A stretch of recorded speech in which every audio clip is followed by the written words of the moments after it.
Mhm.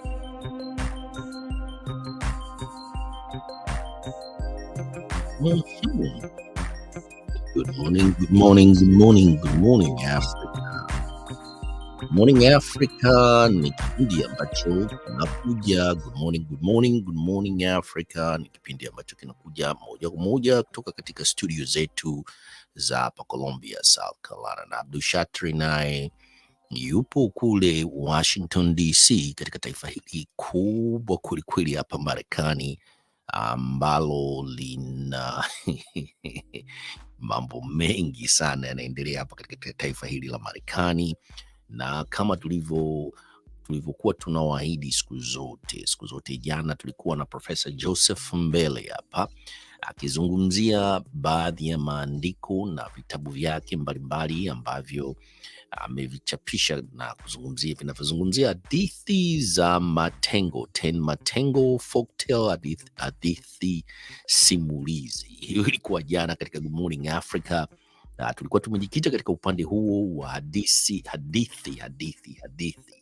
na na tulizungumza hivi ni vipindi maalum kabisa ambavyo kila Jumatatu tutakuwa tunawaleteni waandishi wa vitabu mbalimbali, na katika kila Jumatatu hii ambayo tutaiendeleza kwa kipindi kirefu kabisa, ambao tutajaribu tuwe tunamleta Profesa Joseph Mbele ambaye anafundisha hapa katika taifa hili kubwa la Marekani, katika jimbo la Minnesota, kule katika mji unaojulikana kama Field, ambapo katika St. Olaf University au St. Olaf College, ambapo yuko katika kitengo cha linguistic nafikiri na literature.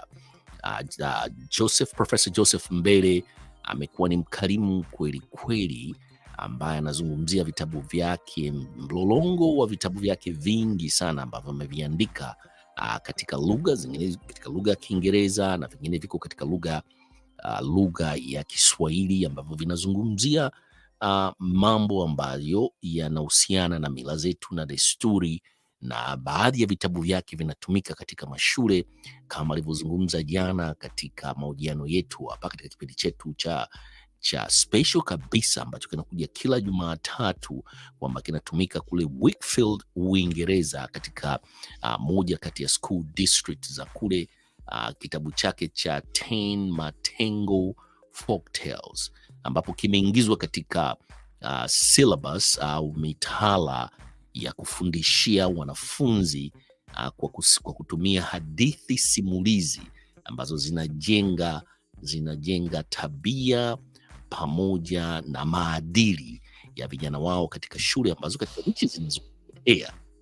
Profesa Joseph Mbele Tanzania na maeneo ya Ruvuma, na ni Matengo kwa kabila, anatokea huko maeneo ya mkoa wa Ruvuma, na yupo katika taifa hili kubwa la Marekani katika jimbo la Minnesota zaidi ya miaka 40. Ni hazina kubwa kwelikweli katika nchi yetu ya Tanzania. Kwa wale ambao hawajaisikiliza hiyo interview au katika kipindi chetu cha jana, kwa tunakuja kila Jumatatu na Profesa Joseph Mbele ambaye anatupa simulizi za maandiko pamoja na literature ya Kiswahili kwa ujumla, na vilevile yeye ni mwalimu wa Kiingereza. Ni Mtanzania ambaye ameanzia elimu yake ya msingi chini kabisa huko Ruvuma. Yeye ni Matengo, na jana alitupa historia ndefu sana ya makabila haya pamoja na mila na desturi za Watanzania hapo. Kwa hiyo tuko naye hapa Marekani, lakini yeye yupo katika jimbo la Minnesota hapo, na ni mwalimu na vilevile ni consultant wa mambo ya mila na desturi za kuhusiana na mataifa mbalimbali, hususan taifa la Marekani na Tanzania. Nafanya mihadhara na semina nyingi sana, si tu hapa Marekani, vilevile Tanzania pamoja kule bara na visiwani Zanzibar.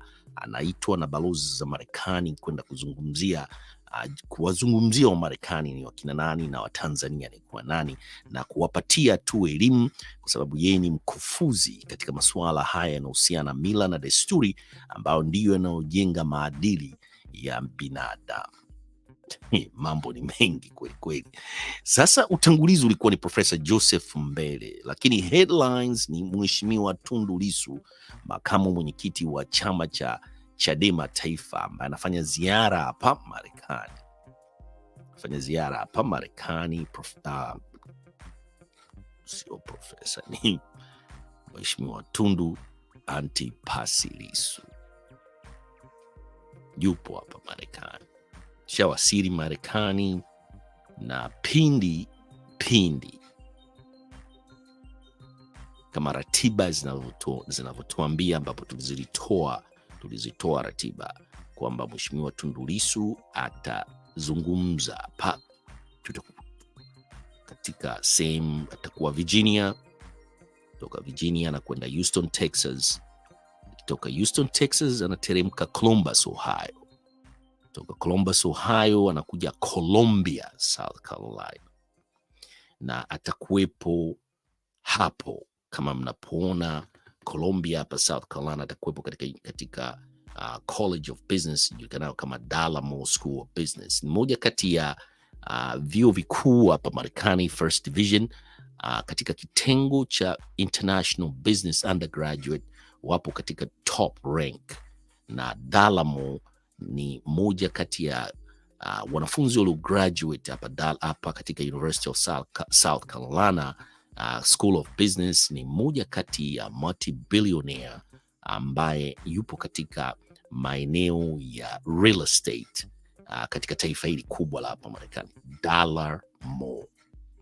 Kama vile Dar es Salaam, DAR na LA, alafu Mo ile kama Mo ya Kiingereza, lakini kuna O mbili, MOORE.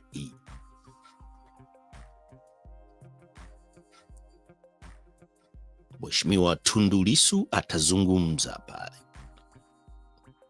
Kwanza, kabla kuzungumza mchana, hiyo siku ya tarehe 20, itakuwa ni Jumatano ya wiki inayokuja. Hebu tuangalie, tusitoe tarehe ambayo watu kusema tarehe 25 tarehe 25 Mheshimiwa Tundu Lissu atazungumza hapo Dalamo School of Business, na ataanza asubuhi. Atapelekwa katika kitengo kinachoshughulikia masuala ya kimataifa. Asubuhi atakuwepo pale kwa breakfast. Hiyo inaitwa Winnica Institute of International Affairs. Atakuweko pale na kuanzia mida ya asubuhi. Breakfast ni asubuhi, na kuna viongozi wengi sana, marais kadhaa na viongozi wengi wakuu katika nchi kadhaa za Afrika na Ulaya wanaitwa hapo katika hiyo Winnica Institute of International kuna kuzungumza pale, na atakuwepo pale asubuhi, mida ya asubuhi for breakfast Q&A, na mchana mida ya saa 8 mchana atazungumza katika darasa moja kati ya madarasa kama hayo aliyozungumza miaka 2 iliyopita. Atakwenda kutoa lecture. Tundu Lissu, Tundu kweli kweli.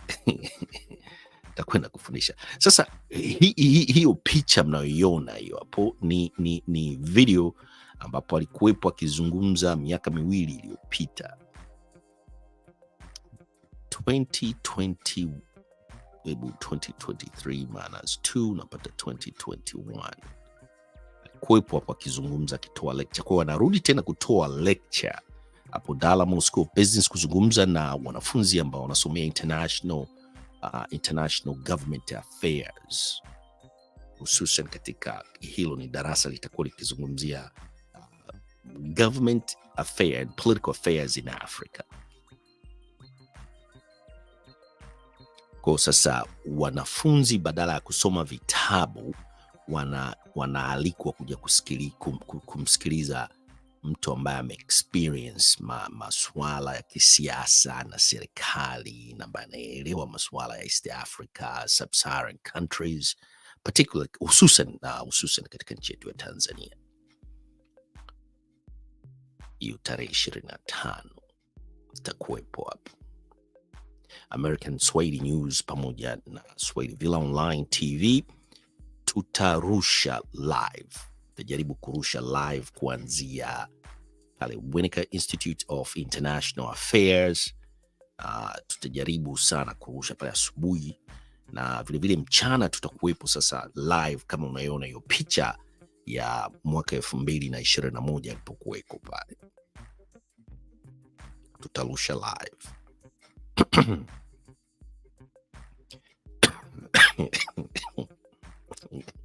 Pata kikoza baharini sana. Sasa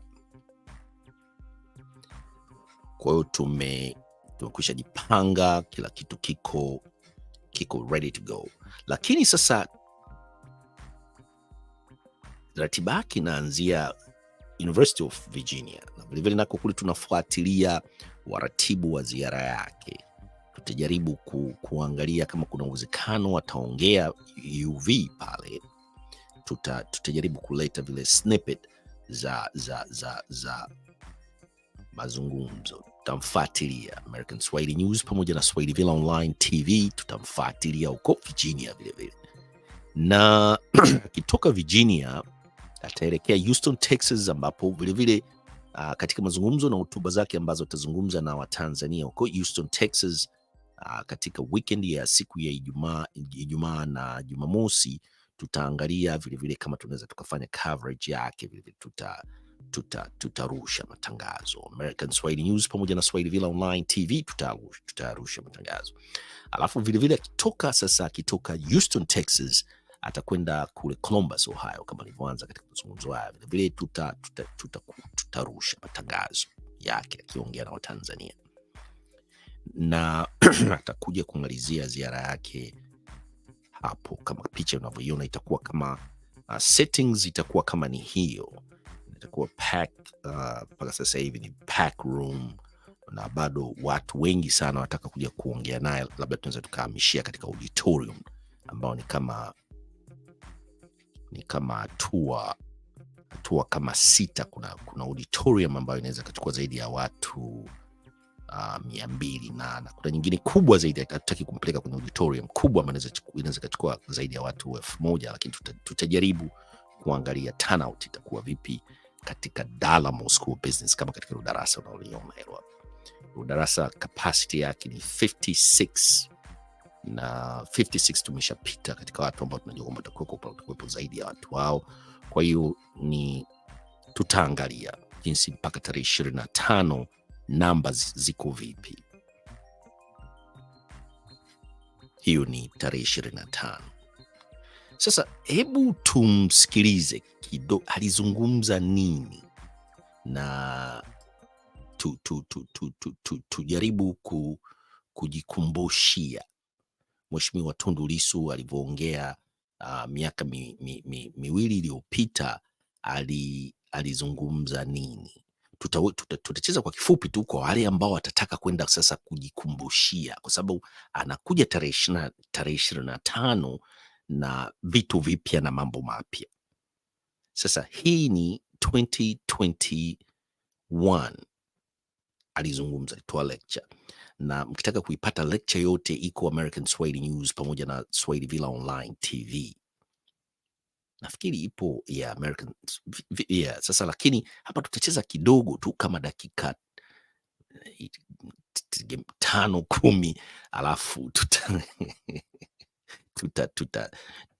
tutawataka mwende sasa mkaisikilize yote. Ipo American Swahili News pamoja na Swahili Villa Online TV, ipo under the title. Nitakwenda kuinyofoa title, alafu nitakuja kuiweka hapa ili ipo. Ukitype Tundu Lissu Dalamo School of Business, boom, itatokea. Sasa hebu tumsikilize Mheshimiwa Tundu Lissu hapa anaongea. Anakaribishwa na Professor Robert Roof.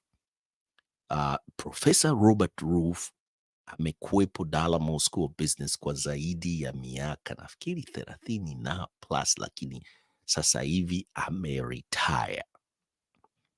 Ni Professor Robert Roof ni Mzambia, mzungu Mzambia, mzaliwa wa Zambia. Wazazi wake wamekulia Zambia na yeye amezaliwa Zambia, amekulia Zambia. Ni Mzambia, lakini alikuwepo hapa Dalamo School of Business kama professor zaidi ya miaka 30, lakini ameretire sasa hivi.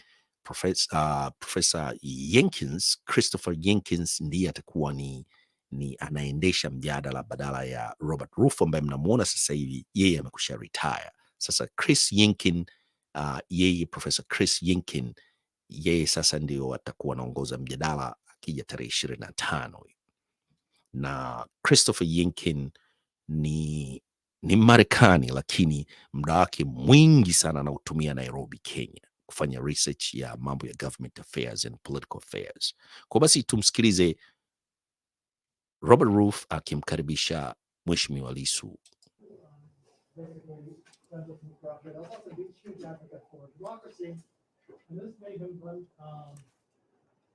Against some of the very entrenched people in the ruling party. So he was, we talked about how he was arrested from time to time by security forces. Finally, this culminated September 7, 2017, when he was shot 16 times, coming home from Parliament.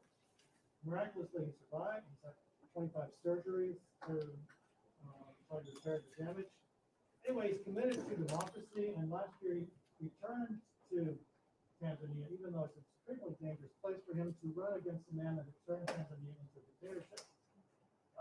So basically now he's living in exile in Belgium, but he continues to work for human rights, for opening up the country, not just politically, but also economically, not just Tanzania, he's interested in Africa and obviously the whole world. So we're delighted that he can come and talk to us a little bit, but he's also very interested in having your questions. So we'd like to make this back and forth. So, Mr. Lissu, welcome to us. Thank you all.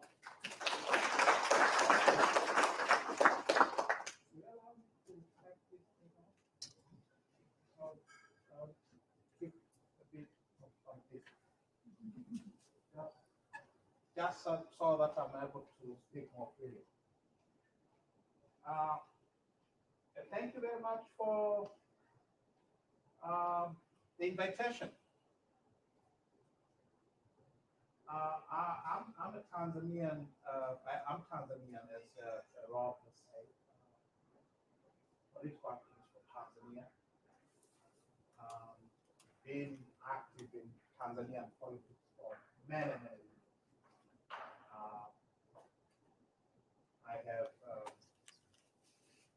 I have been part of the democratic struggles in the country since my student days. I have seen inside of police jails and security prisons. The first time I went to prison was Christmas Eve of 2002.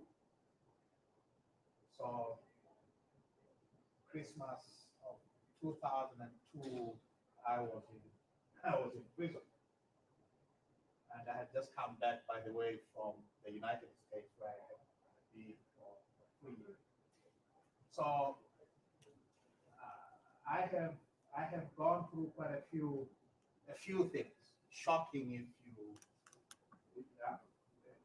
if being shot 16 times is not fun. But I have survived, and because I'm alive, I keep on fighting. Because that is what you do when things are as horribly wrong as they have been a long time in my country, in Tanzania. Now, I want to talk to you about, not about my trials and tribulations, which we can spend days talking about. I just want to talk to you about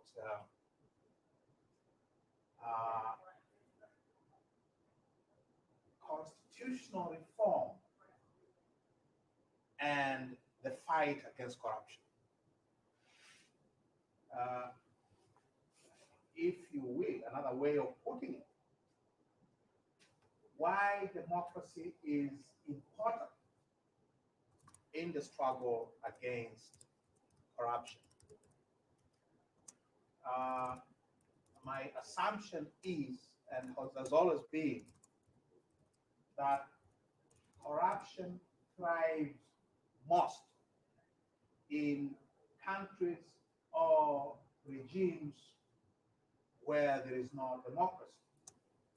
where the government cannot be held accountable either by parliament or through parliamentary means, or where there is no free press, or where the judiciary, the courts are not independent, or where civil society, you and me, are not organized.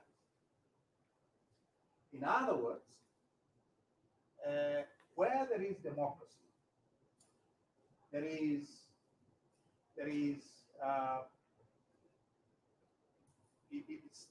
democracy creates the best opportunities for dealing with corruption, with questions of abuse of office, because I think it is fair to say corruption, in essence, is abuse of office, of public trust, of public office. I do not pretend to know Africa. Africa is a continent of 54 countries. I have not visited more than 80% of them. So I cannot talk about the state of corruption in Africa. I would not be telling the truth. So I will talk about corruption and give you some examples from the one place that I know best, my own country of Tanzania.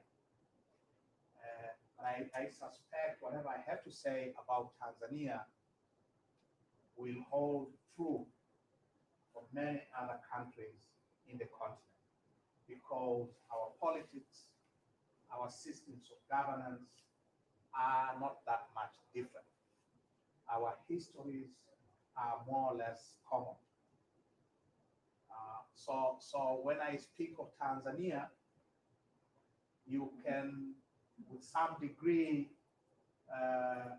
take it that I'm also speaking of Kenya to some extent, or about Angola, or perhaps about Nigeria, or any other typical African country. Now, how many of you know where Tanzania is, or have ever heard about Tanzania? Your hands. We're not doing bad, yeah? We are fine. Okay. How many of you have ever heard of Mount Kilimanjaro? Anyone read The Snows of Kilimanjaro by Ernest Hemingway?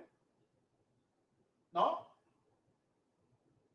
Some of the Ernest Hemingway won his Nobel in 1954, not because of the snows of Kilimanjaro, but he had a lot of stories to tell about the then Tanganyika. Tanzania was then called Tanganyika. And some of his best writing came from big game hunting Tanganyika. So Tanzania is the land of Mount Kilimanjaro, the highest peak in Africa. It's the land of Serengeti, perhaps one of the most magnificent nature attractions you can find anywhere in this world. Tanzania is a country of about 60 million people today. It is the largest country in East Africa. It has been independent since 1961 from the British colonial rule. The British colonized pretty much everybody, including Americans, as you may remember.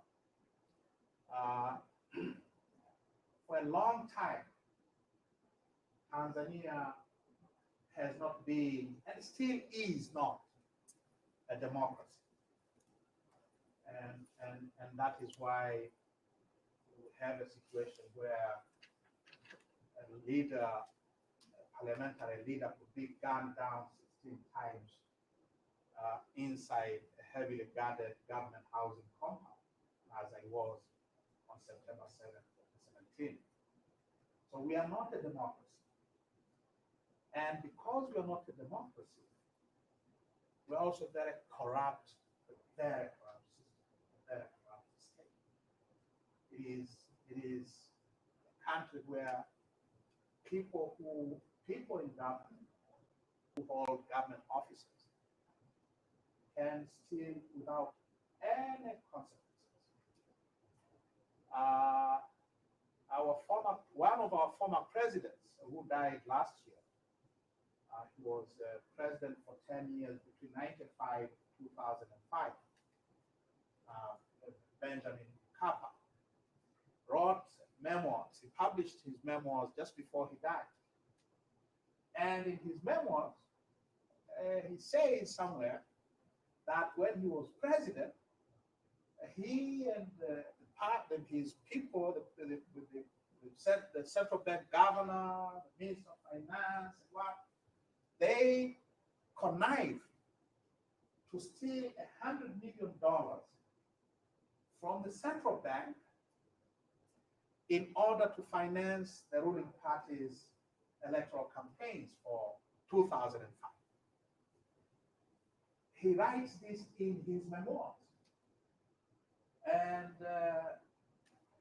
he could only write that in his memoirs, safe in the knowledge that he is completely protected.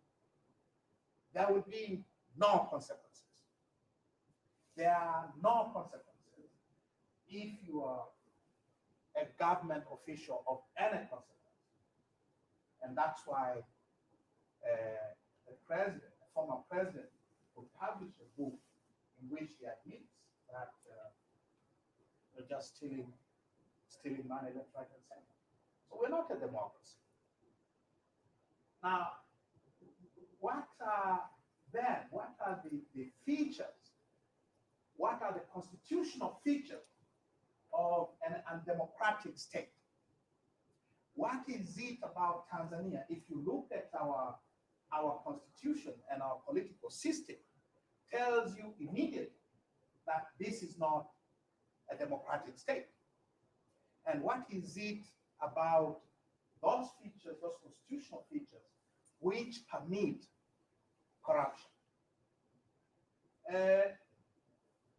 An undemocratic state, the first thing that you notice about a typical African post-colonial state, a typical African post-colonial state was a very undemocratic and has been a very undemocratic state.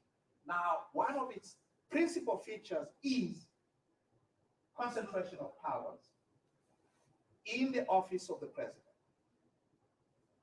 Our presidents are what a constitutional scholar from Nigeria has called imperial presidents. They have powers that remind you of absolute monarchies of 17th and 18th century Europe.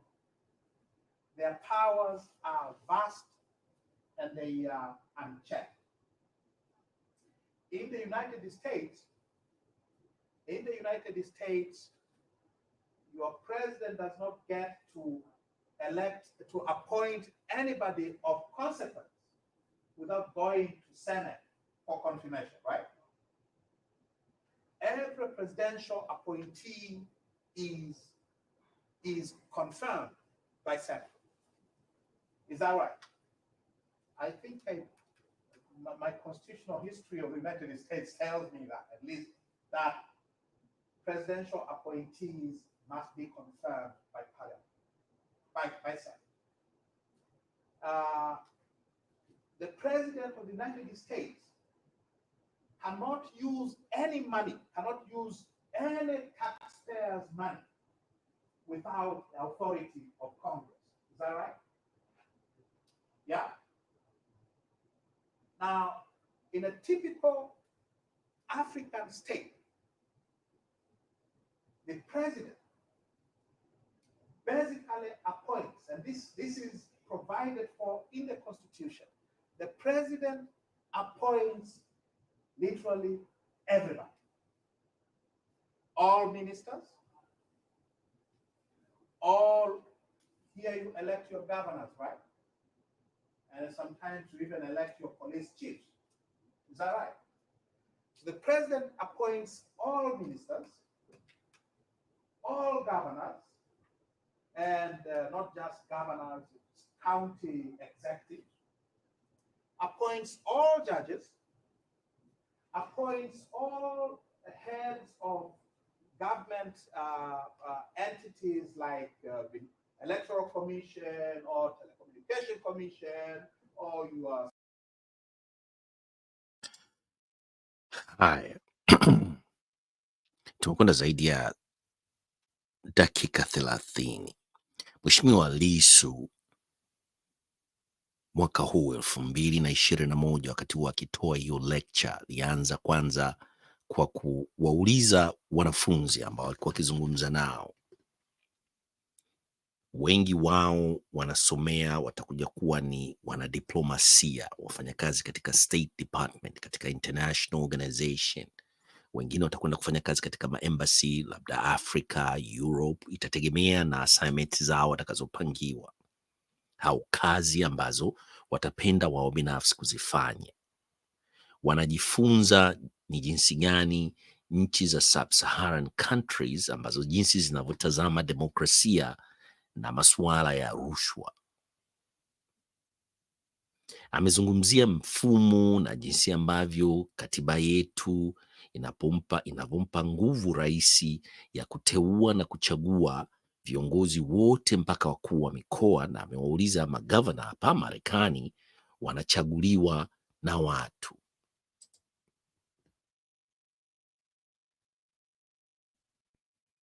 Vilevile Mheshimiwa Lissu alianzia mwanzo vilevile na kugusia jinsi ambavyo pesa zilivyochukuliwa Benki Kuu ya Tanzania, zaidi ya dola milioni 100 ambazo zilikwenda kutumika katika uchaguzi wa mwaka 2005 na imeoanishwa na kuandikwa katika kitabu cha marehemu William Benjamin Mkapa, My Purpose, My Life.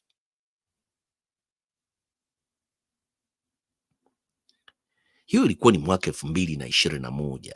Kwa hiyo lecture hiyo au muhadhara huo unapatikana tu hapa American Swahili News pamoja na Swahili Villa Online TV.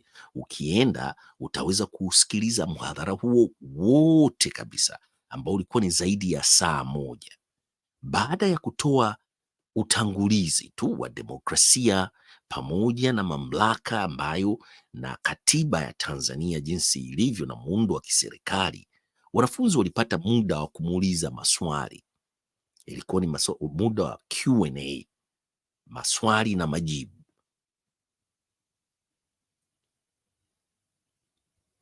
Mheshimiwa Lissu alipata kuongea na wanafunzi hao. Ukiangalia tu katika picha hiyo ya wakati huo, wengi wa wanafunzi ziliwekwa sera za kishule au taratibu na kanuni za wanafunzi wote kukaa mbali na kuvaa barakoa katika kujikinga na maambukizi ya ugonjwa huu ambao uliwashambulia watu wengi sana hapa duniani, hususan katika taifa hili la Marekani.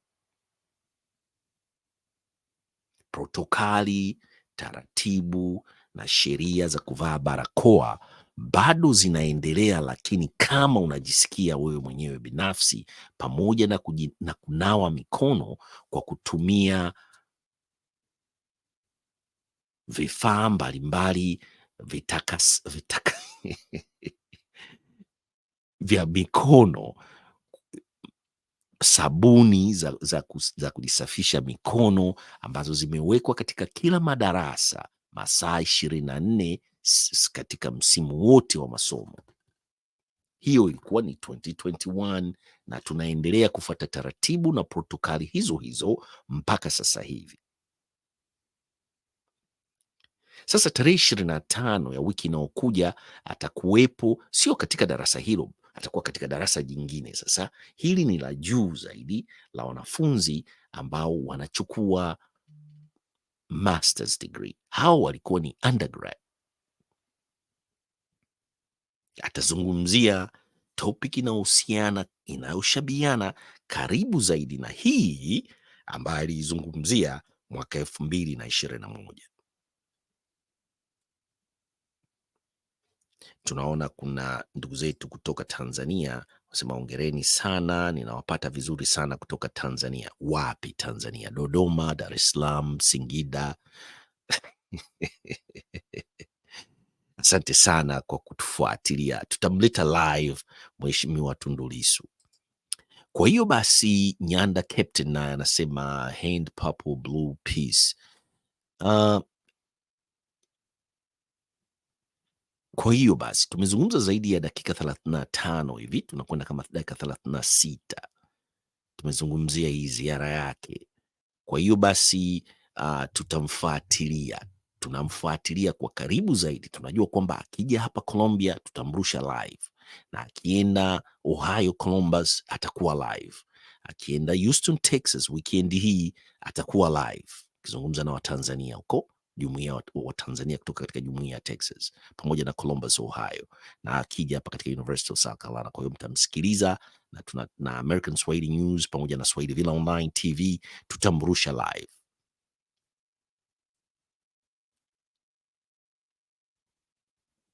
Kwa wale ambao sasa wanataka kwenda kumalizia kuisikiliza hotuba hii ya mhadhara wa Tundu Lissu, tunaombeni sana mwende American Swahili News pamoja na Swahili Villa Online TV, ipo pale, mnaweza mkagugu tu na hebu ngoja tuiangalie kichwa chake cha habari kilikuwa kipi. Kichwa chake cha habari, ngoja tuangalie kichwa cha habari, alafu tutakiweka pale, tutakiweka ili msipate tabu ya kwenda hebu tuangalie hapo, tuangalie mambo mengi sana, mambo ni mengi. Kichwa cha habari kiko wapi? Kichwa cha habari, hebu tukiweke hapo, kinakuja hapo, tunakileta hapo. Ukienda katika YouTube channel, Google hicho kichwa cha habari tumekiweka hapo chini, Tundu Lissu mkwaju hapo live at USC Dalamo School of Business. Mtaweza kuipata hotuba yake yote hiyo ambayo aliongea mwaka 2021. Kwa wale ambao hawajaisikiliza, ni hotuba nzuri sana mtakapoanza kumsikiliza akijibu maswali kutoka kwa wanafunzi wa Tanzania. Hii inaturudisha mwaka 1959.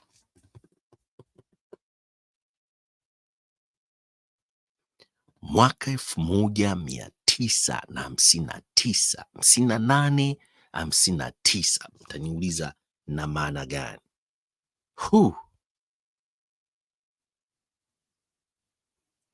Ni wakati ambapo Mwalimu Julius Kambarage Nyerere alivyokuwa akipigania uhuru wa Watanzania. Mwalimu alikuwa akiongea kama Tundu Lissu, alikuwa akijibu maswali na kujieleza kama Tundu Lissu. Kwa hiyo Mwalimu akaonekana sio kuonekana, Mwalimu alikuwa ni hazina kubwa kwelikweli kwa Watanzania mwaka 1958, 59 mpaka 60 na 61 tulikuja kupata uhuru. Confidence.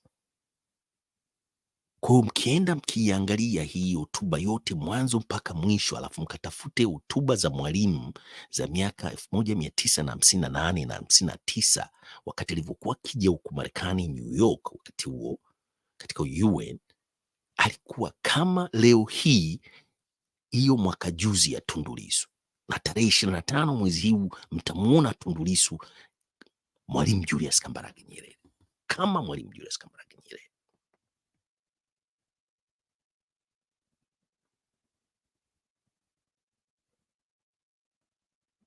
Jinsi ambavyo anazungumzia katiba, anazungumzia demokrasia, anazungumzia haki za binadamu, anazungumzia civil rights, anazungumzia human rights, anazungumzia reconciliation au maridhiano, anazungumzia bipartisan, anazungumzia non-violent political process katika masuala ya election, kama Mwalimu Julius Kambarage Nyerere. huyu Tundu Lissu.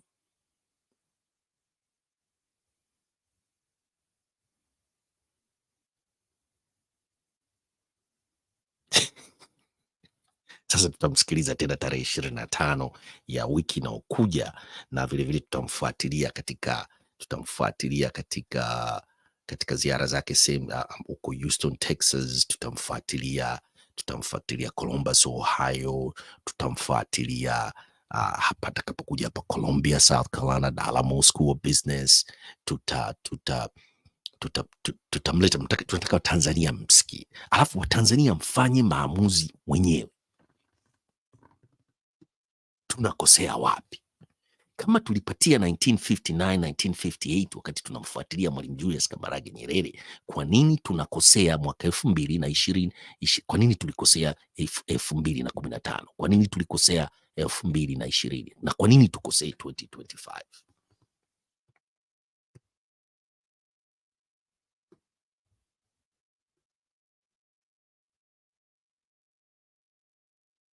Bado tuna nafasi ya kutafakari. Miaka miwili, nafikiri tumebakiza mwaka mmoja na miezi kadhaa. Tuna nafasi ya kutafakari, tufanye maamuzi wetu wenyewe kwa kusikiliza na kutafakari.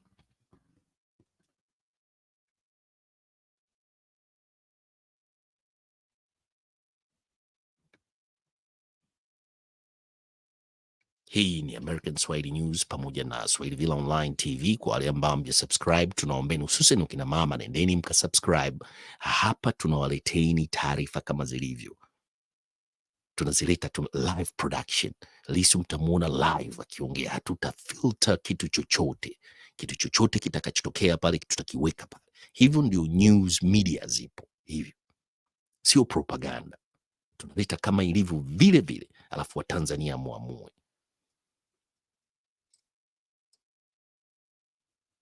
Naona Frank anatokea Kenya. Habari ya Kenya Frank. Sisi wazuri tu. Lukizo Bugogo. Oh, okay. Naona anaongea na Frank. Napata vyema nikiwa Kenya huyo Frank. Na Lukizo Bugogo anamjibu. Okay.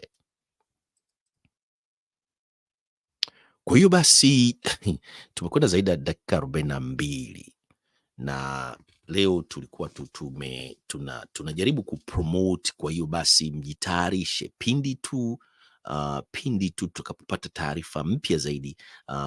Ni sawa kidogo, tarehe 23 Tundu Lissu ataongea live kupitia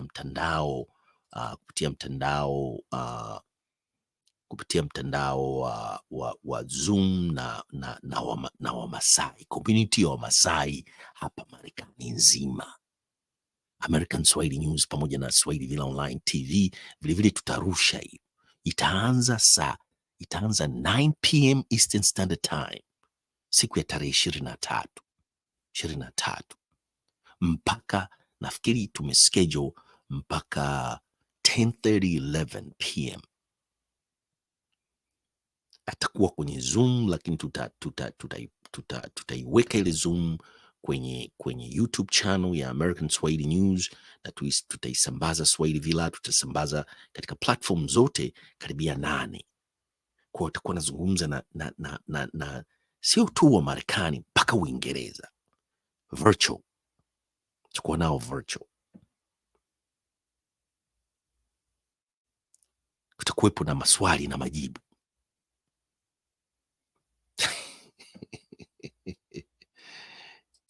Yeah. No, wanakwenda habari ya okay, hawa na mambo yawa wana chat. Sasa ni mambo ni mazuri kweli kweli, na tunaendelea vizuri mpaka sasa hivi, na hali ya hewa huku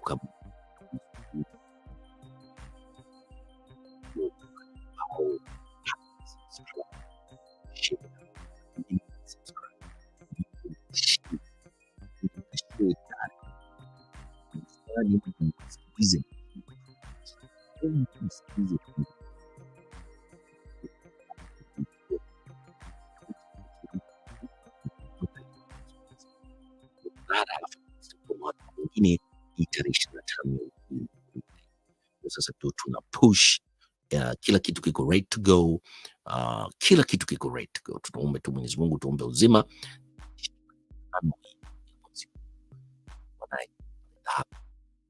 business,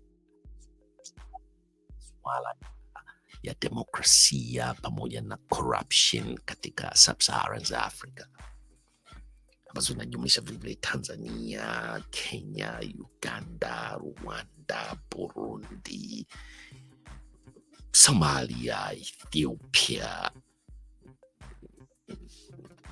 wrapped up and encapsulated in all of those sub-Saharan countries. Anazungumzia na atazichambua na atazizungumzia ni kwa nini atajua yeye mwenyewe, ni mtaalam katika mambo haya, politics and democracy na mambo ya sheria katika nchi zetu za Afrika, hususan katika nchi yetu ya Tanzania.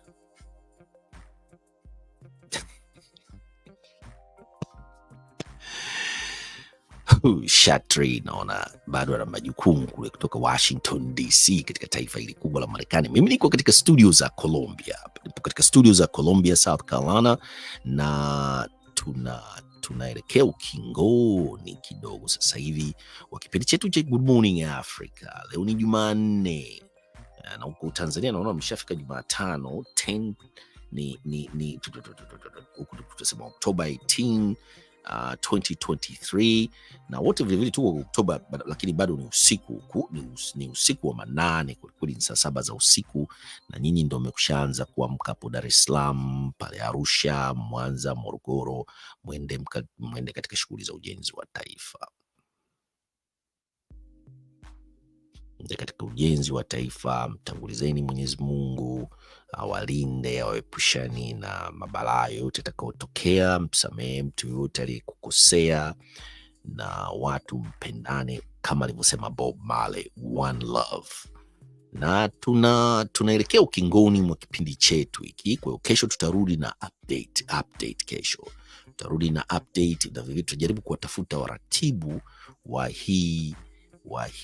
hii tour ambao labda wanaweza wakaongea nasi, labda waratibu wa Columbus, Ohio, waratibu wa tour kule Virginia, waratibu wa tour kule Houston, Texas, na waratibu wa tour hapa Columbia, South Carolina. Naweza tukawaleta tuwasikie wametayarisha kitu gani na ratiba zitaenda vipi kwa masaa, muda na siku. Kwa hiyo ni asubuhi East Africa. Good Morning Africa, East Africa, hapo Kenya, Nairobi, Rwanda, Burundi, Bujumbura, na ndugu zetu wote kule maeneo ya Somalia tusiwasahau, vile kule pembezoni mwa South Sudan, na ukirudi huku Nairobi, Kenya, na ukirudi katika jiji la Dar es Salaam kule Bagamoyo, na wengine wote ukiingia ndani sasa kule Morogoro, ndugu zetu wa Morogoro katika milima ya Uruguru kule, ukiteremka kule Dodoma, ukienda Shinyanga, Mwanza, kule katika ziwa Victoria, Bukoba, Kagera, na ukiteremka kwa ndugu yetu Yoweri Kaguta Museveni kule Kampala, Uganda, Jinja na kadhalika. Kwa hiyo tunakamilisha kipindi chetu cha leo tena kwa kuwaombeni msisahau kusubscribe, kushare na kulike video zetu. Kwa wale hususan wakina mama, jamani, nendeni mka like, nendeni mka like, mka share video zetu, na msisahau kusubscribe, kushare na kulike. Msikize hapo, kuna mtu amezungumzia, kuna nani, hebu kwanza tuwekea watu wa Tanzania wengi uelewa ndio tatizo. Tuangalie huku naye. Dr. Patrick, nakupata vyema sana, ninakufuatilia live zote kama unavyoeleza. Hakika Lissu ni hazina, ila wa Tanzania sijajua matatizo gani ndiye. Asante sana kwa kulielewa hilo Bugogo, Lukizo Bugogo. Asante sana kwa kulielewa. Tunaliweka hilo, sasa iko produce live. Lugigo hiyo itakaa hapo, na hiyo ni signature yako, Lukizo Bugogo. Ni kama tulivyosema hapa, hatuchuji kitu. Comment zako ukiziweka tunaziweka hapo, zinakuwa produce na zitakaa hapo. Siku moja ukipita Lukigo tena kuja kuangalia, utajiona kwamba hatusaishi, hatufanyi kitu chochote, tunakiweka tu hapo. Pum, huo ndio uhuru wa habari.